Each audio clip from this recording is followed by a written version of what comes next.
শুভ সকাল বন্ধুরা। এই যে এনাকে দেখছেন, ইনি সকাল থেকে 3বার আমার কাছে আসেন, 8:30, 10:30 আর 12টা। আমি ঘড়ির দিকে না তাকিয়েও বলে দিতে পারি এখন বাজে 10:30। সেই জন্য ওনাকে বিস্কিট দিলে উনি এখন আর খাবেন না। ওনার বিস্কিট খাওয়ার সময় হলো 8:30।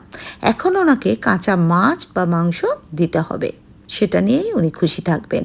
এরপর 12টার সময় যা রান্না করব নিজে হাতে সেটা ওনাকে খাইয়ে দিতে হবে। এই হলো ভালোবাসার টান। ওনাকে দেখালাম কেন জানেন? শাস্ত্র মতে পাখিকে খাওয়ালে নবগ্রহ ঠিক থাকে, কালো পিঁপড়েকে আটা ও চিনি খাওয়ালে ঋণ থেকে মুক্তি মেলে, গরুকে রুটি ও গুড় দিলে সমস্ত দেবদেবী খুশি হন, কাককে খাওয়ালেও পিতৃদোষ থেকে মুক্তি মেলে, কালো কুকুরকে রুটি খাওয়ালে খারাপ নজর থেকে বাঁচা যায়, শনি রাহু কেতু শান্ত থাকে। আমার জানাটুকুই আমি আপনাদের সঙ্গে শেয়ার করলাম। সবাই খুব ভালো থাকবেন।